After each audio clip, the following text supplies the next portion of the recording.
pulled over on the highway on our way to the checkpoint between Transnistria and Moldova. It's a close ride now. Honestly, I'm a little nervous. For those who don't understand why, let me explain why a trip to Transnistria right now is a pretty risky affair for me. Transnistria is an area called by some a potential second front for Russian and Ukrainian forces. It is located fairly close to the Ukrainian border, and heavy action is taking place currently just over 100 miles, or a 2-hour drive away.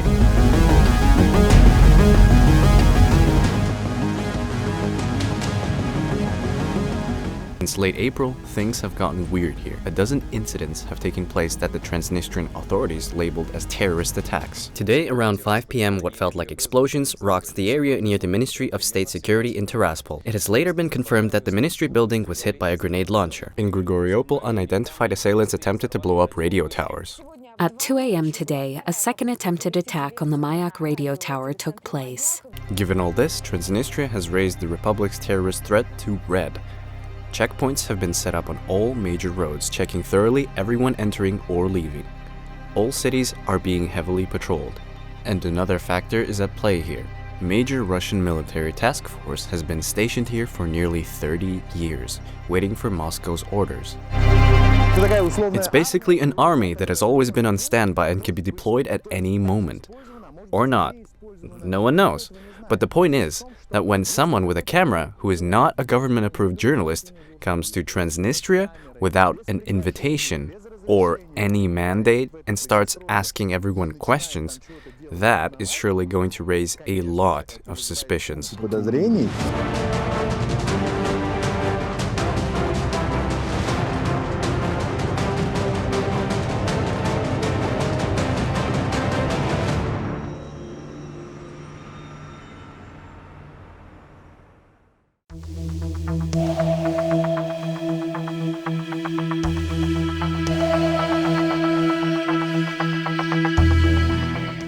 So what is Transnistria? In simple terms, it's an unrecognized breakaway republic backed by Russia. It declared its independence some 30 years ago. Transnistria was part of the Moldavian Soviet Socialist Republic, which in turn was part of the Soviet Union. Once the USSR got dissolved in 1991, many of its former republics went on to claim independence as new nation-states. However, in Moldova, an internal conflict developed between the two parts of the republic, separated by the Dniester River. So, this is the Dniester. Transnistria is on the right bank. Moldova's on the left.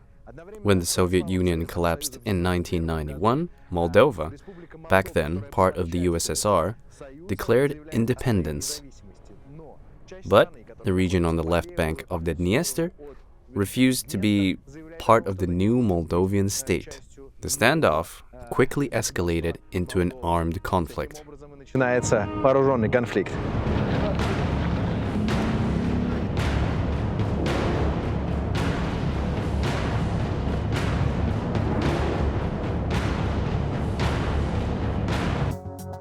To understand the underlying reasons, we need to go back in time. As the USSR was getting nearer to its collapse, ethnic tensions were growing in its republics. Moscow's authority waned, while people turned to new local leaders. In Moldova, a separatist movement gained strength that advocated for breaking away from the USSR and forming an independent nation-state that would look up to Romania, historically seen as Moldova's big brother nation. However, besides Moldovans, the republic was home to some Ukrainians, about 10%, and Russians, about 9%, who predominantly lived in what's now called Transnistria, on the left bank of the Dniester. People there were against the pro-Romanian state and wanted to remain part of the Soviet Union.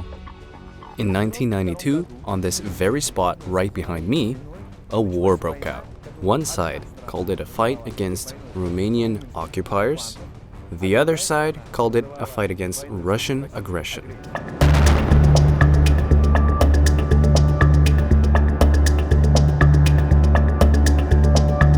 It looks just like any other Russian town, with worn-down Soviet-era apartment buildings and faded road signs that will soon be barely legible. Courtyards with cars parked on sidewalks, naturally. And look, a frozen Ferris wheel creaking eerily in the wind.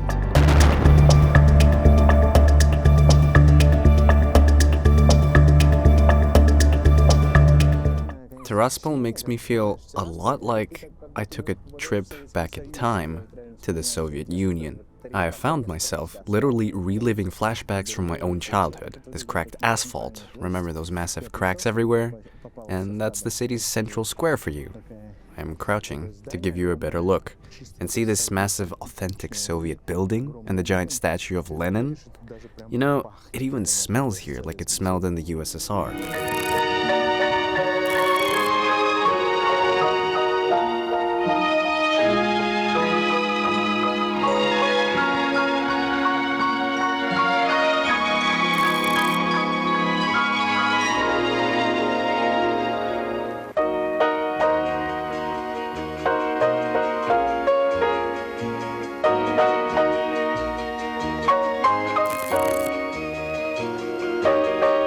Tiraspol is Transnistria's capital city, yet I don't get the feeling of being somewhere abroad.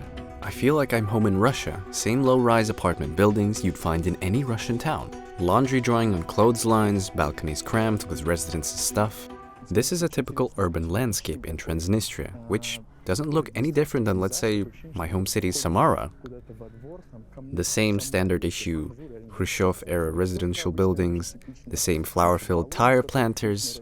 I absolutely don't feel like I'm outside of Russia. No. Everything looks familiar, down to the last detail, such as parked cars, kids playing soccer, playgrounds, and everything on them. Could anyone say this isn't Russia? I don't think so. Moldova's currency is called Moldovan leu. In Transnistria, they use rubles, but not Russian rubles, local ones. Transnistria has its own currency. They're called the Transnistrian ruble. Nearly all bills feature Count Alexander Suvorov, who is the local hero, on these small notes here. And you can find exchange offices literally anywhere, like in a corner of a grocery shop here.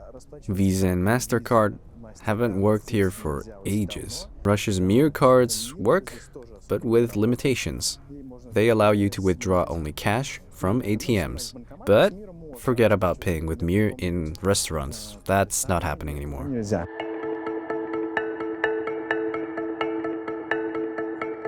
This parking lot is like a flashback from Russia in the 1990s, same old posh Western cars like this old Mercedes, and over there are some Audis that have seen better days.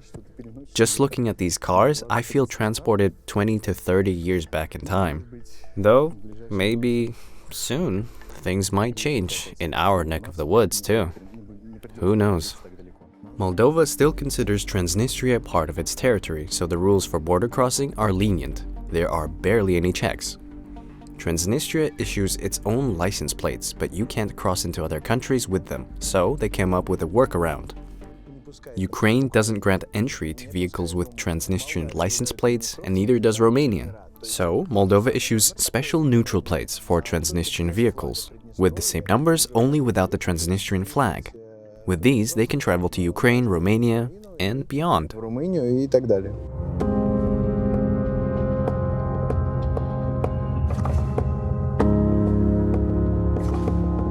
Meet Irina, born and raised in Transnistria. She's 19 now. She cannot pay for any internet subscriptions, nor can she buy goods online. International bank cards don't work here. We do have some bank cards like Spur banks and Agroprom banks, but they only work in Transnistria. And there's also Exim Bank, I think. So, for example, how do you pay for online services? Say, if you want to buy an Apple Music subscription or something like that. You'd need to have an active Visa card. So how do people pay then? They don't, unless they have a Visa card, that's all. So they just pirate music? Sometimes, yeah. Irina is a choreography student. Recently, she wanted to take an online course, but couldn't pay for it with her Transnistrian bank card. People literally can't do much here in terms of career. Even simple things like buying an online course is a struggle. You've got to ask friends who have a Visa card to pay for whatever you need.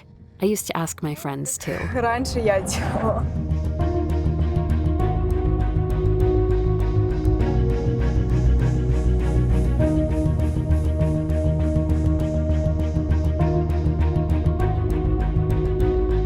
A typical site in a Transnistrian residential neighborhood.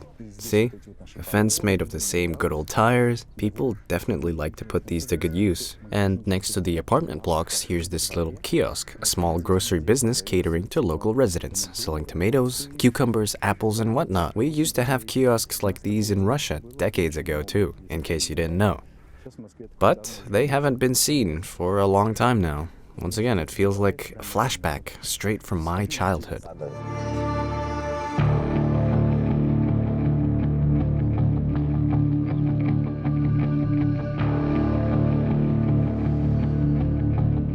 Just look at this. I am now in the northern district of the city of Benderi, or Bender. And this here is a former Soviet store. I can see by what's left on the lettering on the sign that it used to say, I think, grocery and store. That's what it looks like now. And as I look inside, I recall how it felt inside stores like this in the USSR when I was a kid. They had a lot of space and different departments for different kinds of goods. Benderi is a very special city because it is located basically right between Moldova and Transnistria. They don't have any border control here, and the place is policed both by Moldovan and Transnistrian police. So, Benderi is like a buffer zone between Moldova and Transnistria. And if you look at it, you realize that life froze here some 20 to 30 years ago. Transnistria's entire population is around 500,000 people, and the Republic has 3 official languages, Moldovan, Russian, and Ukrainian. For 30 years now, it remains an internationally unrecognized state, recognized only by breakaway republics of Abkhazia, South Ossetia, and Nagorno-Karabakh that remain unrecognized themselves. Life here is far from peachy, with an average salary of $300 a month. Instead of colorful digital ads on streets, here they have these old-school bulletin boards covered with handmade paper ads. On this block, I have walked into this fascinating relic, this bulletin board. Haven't seen one of these in forever. Look, looking to buy a new Ural motorcycle. Imagine this dude was like, damn, how do I buy a motorbike? In a store? Online? Nah, I'll just slap a piece of paper with my number on a board next to some houses. Let's see what else they got. Looking to buy a house/apartment. You see, people even pre-cut these little tabs to make tearing off a number easier for potential sellers. Let's see, ads for windows, doors, balconies, moving services to Moscow or St. Petersburg via Europe, apparently. And here's someone's handwritten ad. For sale, window, 7 by 6 feet. Okay, that's not all. The same dude is also selling, wait for it, an aloe vera plant. Fancy an aloe vera plant? I don't know, I somehow imagine this guy growing a plant on his windowsill for 3 whole years just to sell it. 3 years for medicinal purposes. That's dedication.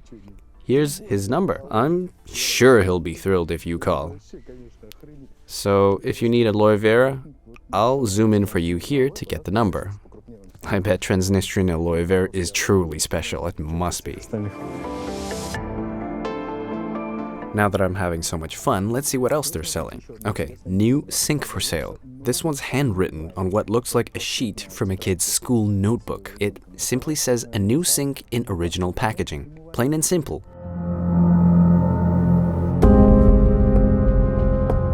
You look to the left, someone's selling fruit and veggies. You look to the right, someone's selling meat, fish, and dairy. They've also got detergent and soap. Basically a one-stop shop. A bit farther, a guy's herding goats. It's totally normal here. And check this out. He's got a folding stool to comfortably sit while his flock grazes the neighbors' lawns.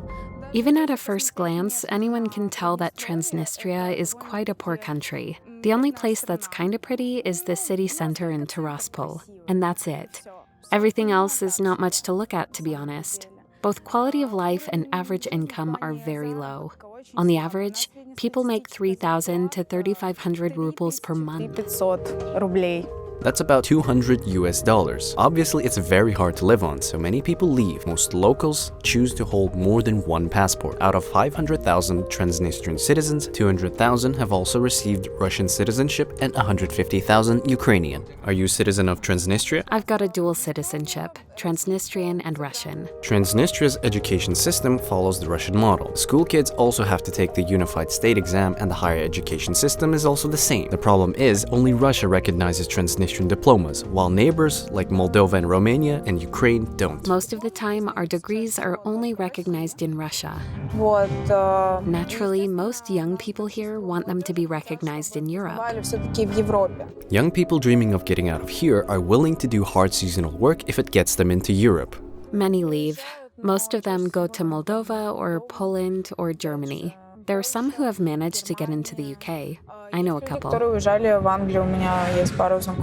Irina thought about doing the same, but she's not sure if it'd be safe for her to go on her own. I know a guy who went to England for seasonal work. At first, I think he went to pick strawberries. He said they had to pick only perfect strawberries. They're really particular about that in England. And it's the same with apples. There has to be not a single spot. So every strawberry has to be absolute perfection.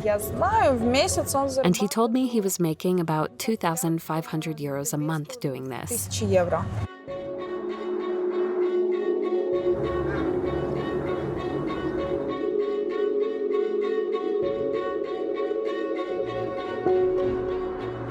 Although Transnistria considers itself an independent country, in fact, it depends a lot on its neighbors, Moldova, Romania, and of course, Ukraine.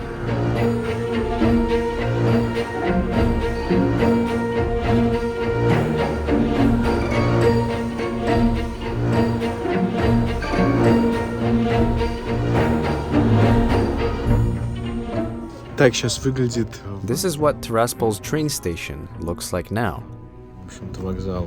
It is literally Transnistria's major railway hub, and there's not a single soul in sight. Look at it.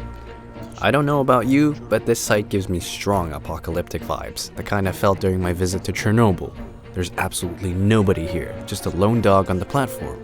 The reason being, there's nowhere to go. There used to be a railway connection with Odessa, but it has been disrupted by the hostilities in Ukraine. So, this is why it is as it is. Empty, still, lifeless. It probably won't take long for grass to grow tall on the unused railway tracks.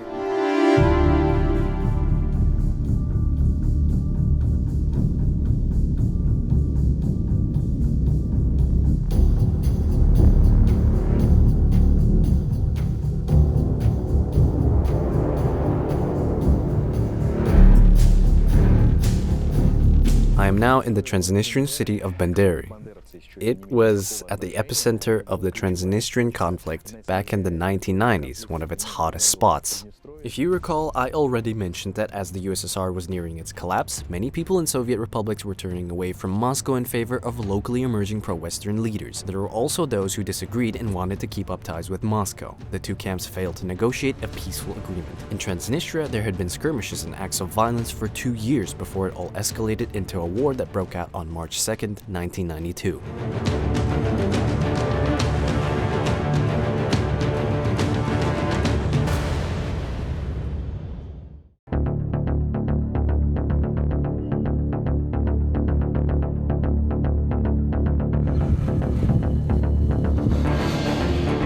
This fence was right here back in 1992, and it was literally the front line of the conflict. Moldovan forces fought from this side, Transnistrian fighters from that side. The fence served as a shield for the Moldovans. And if you look closely, you can see these holes in it. These are man-made loopholes. Fighters made these holes to stick their guns through and shoot at the other side. The fence itself, of course, took plenty of bullets.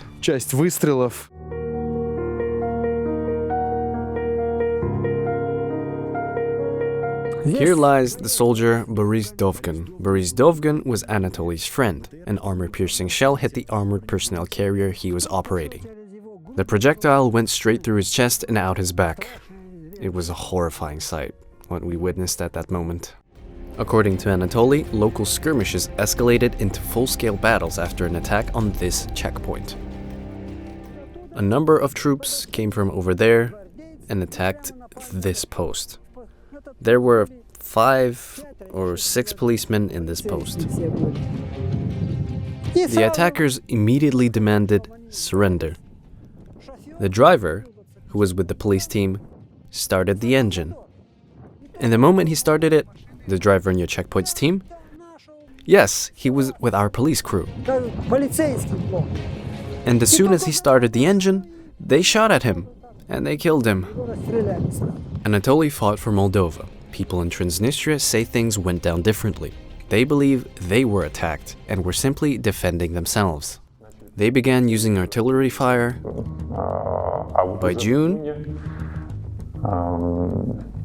they started a full-scale invasion of Transnistrian territory, specifically the city of Banderi, where real urban combat broke out.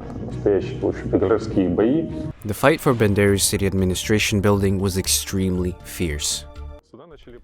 Armored personnel carriers took turns to drive into the square and maintain fire targeting the building. As one retreated, another would take its place. Though returning fire was nearly impossible, the building's defenders managed to hit an anti-aircraft gun, moving down Suvorov Street.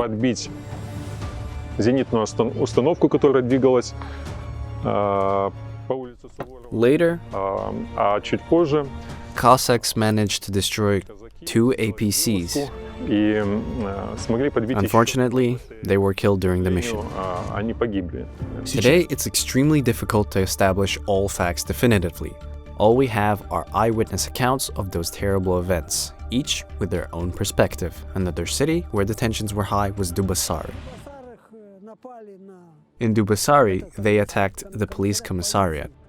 The confrontation between police and militia was one of the pillars of the conflict. Pro-Western establishment in Moldova had decided to reform the former Soviet militia and rename it to the police, as per the Western tradition. Part of the population had a negative reaction to the move. Clashes began between the Moldovan police and Transnistrian militia. Those calling themselves a militia refused to accept. They attacked the commissariat and arrested 32 or 34 police officers. They were taken to Tiraspol, to the so-called Transnistria. Their pretext was that they didn't want Romanians attacking Transnistria, and they didn't want to be renamed. Abductions and even killings of law enforcement servicemen became commonplace, sadly, on both sides. First, they threatened officials on the phone. Then they started arresting those officials. Then came the crackdowns on civilian protests. Eventually, they just started shooting at people. While initially both Moldovans and Transnistrians avoided unnecessary gunfire, at some point both sides seemed to have lost it, which resulted in the bloodshed. They took 2 of our men prisoner, brought them to Dubasari, beat them, interrogated them, tortured them. The battle for the Dniester raged on, attack after attack. At the time, Maria Biskar lived right by the river. She carried food to volunteer fighters in the trenches under gunfire. Bullets came from all sides. I had to make my way crouching. So much blood was spilled that night. By the morning, Moldovan APCs came with white flags. They took all the wounded and sick to the hospital. All that blood. There was so much blood spilled here. Maria is still haunted by those terrible events. Most importantly, she still refuses to call them justified in any way. Personally, I know that we never did anything wrong to anyone. There was nothing. Russians and Moldovans weren't fighting here. There was no bad blood between us. And then there was a war all of a sudden. Why? What caused this war? We don't know why. According to Maria, no people were ever harassed here based on the language they spoke, and certainly there was no Romanian takeover. There were never any Romanians here. However, the narrative that Romania would take over both Moldova and Transnistria was spread in order to justify military action. People were told they were being protected. They said they were protecting us. Protecting us with bombs and machine guns? Killing people. Is that protection?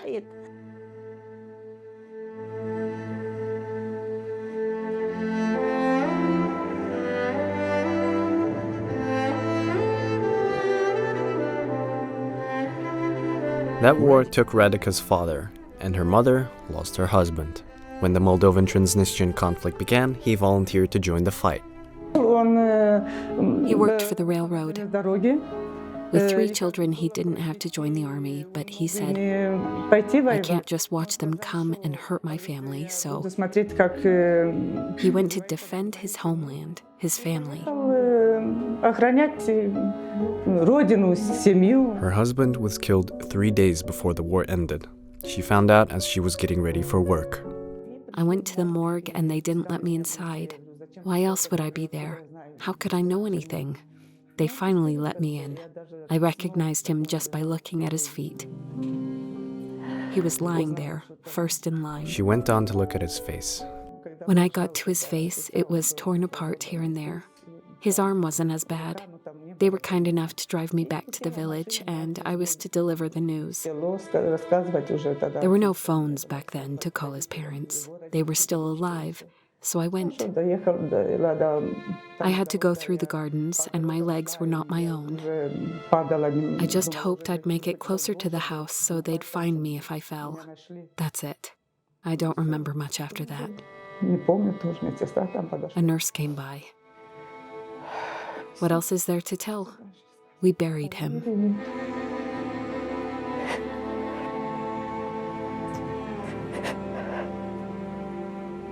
It's been 30 years, but the pain still lingers.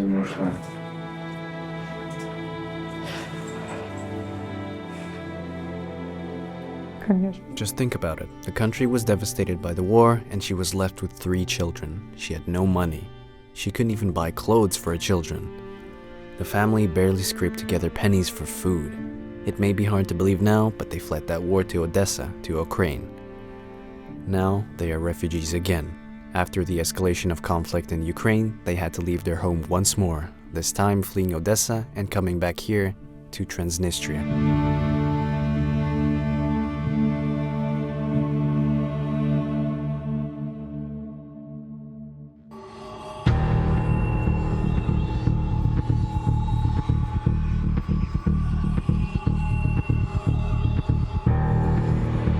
I was studying in a college in Romania. I saw the news on TV. They said that fighting had begun, and there was footage of my village in the report. I couldn't believe it. I never thought something like this could happen. Anatoly saw on TV his mother bringing food to soldiers at the front lines. He decided to drop out of school and run home. To this day, he still doesn't understand why it had to come to so much bloodshed and ruined lives. They took my cousin Anatoly to Dubasari. This isn't hearsay. Anatoly himself told me what happened, how they tortured him and shot him in the legs, then just dumped him in a garage where he lay for 3 days. His legs swelled up, his wounds got infected. His cousin was able to be saved, a true miracle. But that conflict, which Anatoly believes neither Moldovans nor Transnistrians ever wanted, claimed thousands of lives, and at least 500 of them were civilians. I recall accusations being thrown at Moldova back then. They said we've got Romanians, nationalists, Nazis running around here. Sure, we had a patriotic group of young people, writers, intellectuals who genuinely wanted to restore historical justice and to have Moldova switch back to Latin script. But Anatoly doesn't understand how language discussions could ever escalate into an armed conflict, and most importantly, why. After all, he's speaking Russian to us right now, like most Moldovans do. I'm speaking Russian with you. I'm not Russian. And I have many Russian-speaking friends, and my best friend lives in Moscow. We grew up together.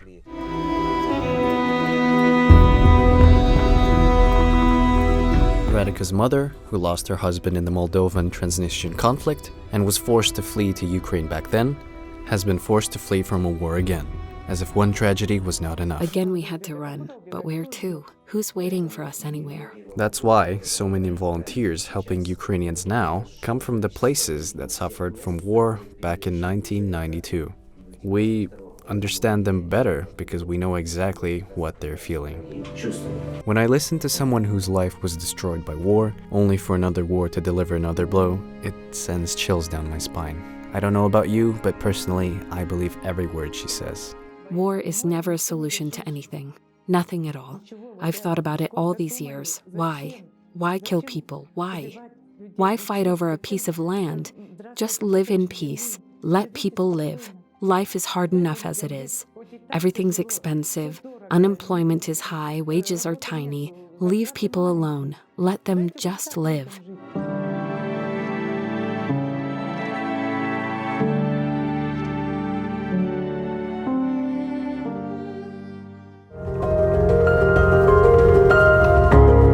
You know, I have talked to both Moldovans and people in Transnistria, and I realized that they've learned a crucial lesson from their history, that no problem in life can be solved by force, by war, by killings. 30 years after the war, they don't hate each other, because all this time they've been learning to live in peace. Now, I'm not saying the same will happen with us and Ukrainians. I'm not sure. I don't know, truth be told. It's hard for me to talk about this now. Things have gone too far. But the mere fact that Moldovans and Transnistrians have managed it, that alone gives me a flicker of hope. Because it means that people and nations can learn from history in a way that leads to peace.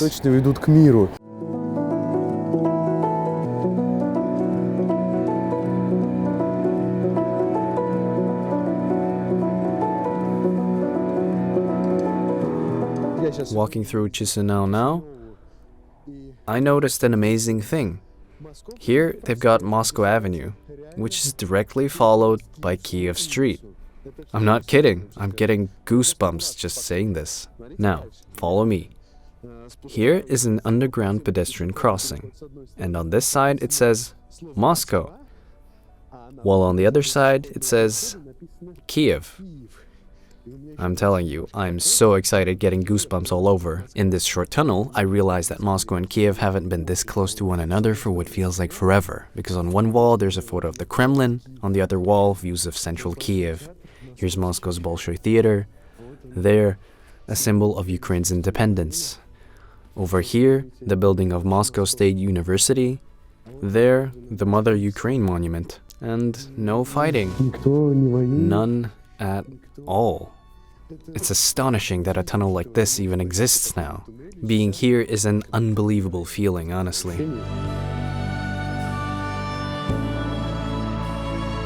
When you realize that this is actually possible, it's overwhelming, and in the end it sparks something that feels almost like hope.